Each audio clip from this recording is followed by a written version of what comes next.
Look, nobody wakes up excited about learning finance. I get it. The word alone makes people want to take a nap. But here's the thing. While you're out here scrolling through your phone, there's a whole game being played with your money, and most people don't even know the rules. They're just walking around confused, wondering why their bank account looks sadder than their dating life. So let's fix that. Right here, right now. No fancy talk, no suits, no boring textbook garbage. Just straight facts about the money game that affects literally every single day of your life. Because once you understand how this stuff actually works, you can't unsee it. And that's when everything changes. Let's start with the most annoying one. Taxes. You know that feeling when you check your paycheck and your soul leaves your body? Yeah, that. You worked all month, busted your back, dealt with customers, showed up on time, and then payday hits. The number on your check says one thing, but your bank account says something completely different. Where'd the rest go? The government took it. Just reached in and grabbed a chunk before you even saw it. Here's how it works. There's not just one tax. There's like 5 different hands in your pocket. Income tax takes a piece of what you earn. Sales tax takes a piece when you spend. If you're smart enough to invest, capital gains tax is waiting to take a piece of your profits. Social Security tax forces you to save for when you're old, except the government holds it and promises to give it back later. Medicare tax pays for healthcare for older folks and people with serious health problems. Every dollar you touch, the government has already planned how to slice it up. And then comes the absolute circus of filing your taxes. Get this, the government already knows exactly how much you owe. They have all your info, but they make you guess anyway. You're going to sit there with forms and calculators trying to figure it out yourself. If you guess right, cool, you're good. If you guess wrong, you're in trouble. It is like a test where the teacher has the answer key, but makes you take it anyway just to see if you mess up. Wild. Some people pay quarterly, some yearly, and then there are those legends who just do not pay at all and end up on Netflix documentaries about tax fraud. But real talk, taxes aren't pure evil. Countries that tax more usually have better roads, better schools, healthcare that won't bankrupt you. It's the price we pay so society doesn't fall apart. Doesn't make it less annoying though. Now let's talk banks. You walk in, hand them your cash, they count it, smile real professional, and say it's safe in your account.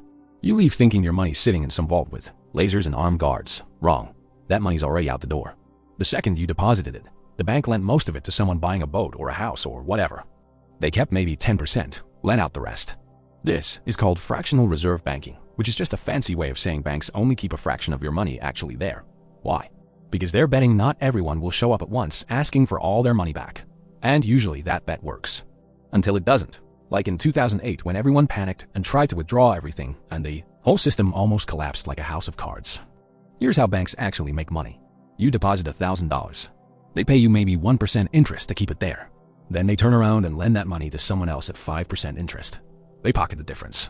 You're basically the supplier, the borrower is the customer, and the bank is the middleman making profit off both of you. But banks do offer some perks. Your money's safer there than under your mattress. It's insured up to $250,000 by the government, meaning even if the bank goes under, you're covered. Plus, it is way easier to pay for stuff with a card than carrying around stacks of cash like you are in a heist movie. So yeah, banks aren't your friend, but they're useful. Before we keep going, do me a favor real quick. If you're getting something out of this, hit that subscribe button for Money Trap Channel. We're out here breaking down the real stuff they don't want you to understand. No fluff, no nonsense. Just the truth about money. Alright, let's keep moving. Interest. This is where things get spicy. Imagine you borrow $1,000. When it's time to pay back, suddenly you owe $1,200. What happened? Interest happened. Interest is literally money charging rent to exist in someone else's hands. When you borrow, you're paying extra for the privilege of using someone else's cash. When you save or invest, you're getting paid for letting someone else use yours. There's 2 types. Simple interest is straightforward, like a flat fee. Compound interest is where things get wild. That's interest on interest. Your money starts making baby money, and then that baby money makes its own baby money. It multiplies like rabbits. If you're on the wrong side of this, like with credit cards, it's a nightmare. You buy something for $50, miss some payments, and suddenly you owe $200 because the interest is eating you alive. But if you're on the right side, investing with compound interest, it's like having a money printer. Put in $100 at 7% annual return, and in 10 years, it's doubled. In 20 years, it's quadrupled. In 30 years, you're sitting pretty. This is the cheat code rich people use. They let time and compound interest do the heavy lifting while they sleep. The game is simple. If you're paying interest, kill that debt fast before it multiplies. If you're earning interest, let it sit and grow. Feed it, give it time, and watch it turn into something serious. Inflation. You ever notice how everything costs more, but your paycheck stays the same? That's inflation. It's this silent thief that makes your money worth less over time. Not worthless, just less. That $20 bill in your pocket is still $20, but it buys fewer groceries, less gas, doesn't stretch like it used to. What causes inflation? Sometimes there's just too much money floating around. Everyone's got cash. Everyone wants to spend it. So businesses raise prices because they can. Supply and demand. Sometimes it's supply chain issues. Things cost more to make, so prices go up. Sometimes it's just people expecting prices to rise, so they spend now, which actually makes prices rise. It's a weird self-fulfilling prophecy. A little inflation is normal, even healthy. 2% a year, that's fine. But when it spikes, savings get destroyed and wages can't keep up. You're earning the same, but everything costs more. You're actually getting poorer without realizing it. Governments try to fight this by raising interest rates, making it more expensive to borrow money. This cools down spending, which cools down prices. It's a delicate game. Recessions. Now this is when things get dark. A recession is when the economy shrinks for at least 6 months straight. Jobs disappear, companies lay people off, stock market tanks, everyone panics. One day you're fine paying bills, maybe planning a vacation. Next day your company's doing layoffs and you're wondering if you're next. Recessions happen for all kinds of reasons. Interest rates get too high, so nobody can afford to borrow. Some global crisis hits, a pandemic, a war, an oil shortage. Or sometimes it's just the natural cycle of the economy. Things go up, peak, crash, then rebuild. It's like a party that goes too hard, and eventually everyone has to sit down and recover. The good news is recessions don't last forever. Governments lower interest rates, send out stimulus checks, try to get people spending again. Eventually things stabilize, businesses start hiring, growth returns, but not without damage. People lose jobs, savings, homes. It's brutal. Understanding recessions means you can prepare, save extra during good times so you can survive the bad ones. Credit scores. This is a number between 300 and 850 that basically decides your financial life. Below 580, you're cooked. Nobody wants to lend to you. Above 750, you're golden. Lenders love you. Most people sit somewhere in the middle, between 640 and 720, just trying not to mess it up. This score isn't about how much money you have. It's about how trustworthy you are with borrowed money. Do you pay on time? Do you use too much of your available credit? How long have you had credit accounts? Do you have a mix of different types of credit? Have you applied for too many new accounts recently? All this gets calculated into one number that follows you everywhere. Want to buy a house? They check your score. Want to lease a car? They check your score. Sometimes even landlords and employers check it. This 3-digit number has insane power over your life. The crazy part is you can have zero debt and still have a trash score if you've never used credit before. The system wants you to borrow and pay back to prove you can be trusted. The game is simple though. Pay everything on time, every time. Keep your credit card balances low compared to your limit. Don't close old accounts because credit age matters. Don't apply for a bunch of new cards at once. Do this and your score climbs. Ignore it and your score tanks, making everything in life more expensive. Money itself. Here's something wild to think about. Money isn't real. Like, actually. A dollar bill is just paper. A coin is just metal. Bitcoin is just code. None of it has actual value. We just all agreed to pretend it does. 100 years ago, people used different money. 100 years from now, it might be something else. Money is just a shared hallucination that makes trading easier. The only reason a dollar can buy you lunch, but a random stick cannot, is because society agreed the dollar has value and the stick does not. That's it.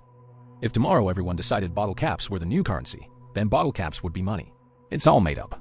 But it's useful made up stuff because it lets us trade, build systems, organize society. The government prints it. Central banks regulate how much exists, and we all trade it for goods and services. If they print too much, inflation kicks in and money becomes worthless. If they print too little, nobody can afford anything and the economy freezes. It's a balancing act. Investing. This is how you beat inflation and actually build wealth. Investing is putting your money to work so it makes more money while you're redoing literally anything else. You're not trading your time for money anymore. You're trading money for more money. You can buy stocks, which are tiny pieces of companies. If the company grows, your piece becomes more valuable. You can buy bonds, which is basically loaning money to governments or big companies, and they pay you back with interest. You can invest in funds, which are collections of stocks and bonds, so you're not putting all your eggs in one basket. You can buy real estate and rent it out. Lots of options. The key is time. Investing isn't about getting rich quick. It's about getting rich slowly and surely. Most wealthy people didn't win the lottery. They just invested early and let compound growth do its thing for 30 years. Markets go up, markets go down.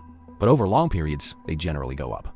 The biggest risk isn't losing money in a bad year. It's never investing at all and letting inflation slowly eat your savings. Value. This is the secret sauce. Understanding value is how people get rich. A rock is just a rock, worthless. But a shiny yellow rock? That's gold. Suddenly it's worth thousands. Why? Because we decided it's rare and valuable. The rock didn't change, our perception did. If you can create something people value, you can make a lot of money. Steve Jobs made the iPhone. Something millions of people valued at hundreds of dollars each.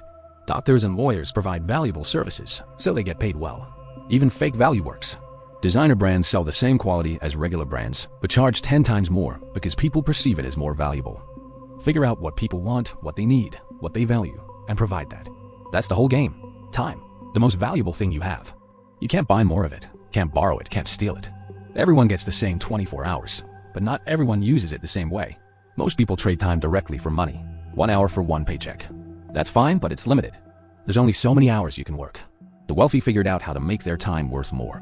They build systems, invest, create things that make money while they sleep. And here's the magic. Time is the secret ingredient in investing. It's not about how much you invest, it's about how long you leave it invested. Small amounts over long periods become massive amounts because of compound growth. Someone who invests a little bit consistently from age 25 to 65 will end up with way more than someone who invests a ton from age 45 to 65. Time is the multiplier. The earlier you start, the more you win. That's why understanding this stuff now today matters so much. Look, nobody's going to teach you this stuff. Not school, not your job, probably not even your parents because nobody taught them either. The system benefits from you not understanding how money works. Confused people are easier to control, easier to profit from. But now you know the basics. Taxes, banks, interest, inflation, recessions, credit scores, money itself, investing, value, time. These aren't just concepts. They're the rules of the game everyone's playing whether they realize it or not. And now that you see it, you can't unsee it. Every financial decision you make from now on, you'll understand what's really happening. That's power. That's how you stop being a player getting played and start playing the game yourself. If you made it this far, you're already ahead of most people. But don't stop here. Keep learning, keep asking questions, keep figuring this stuff out. And whatever video pops up on your screen next, watch it. We're building something here. A whole community of people who refuse to stay in the dark about money. Let's keep going.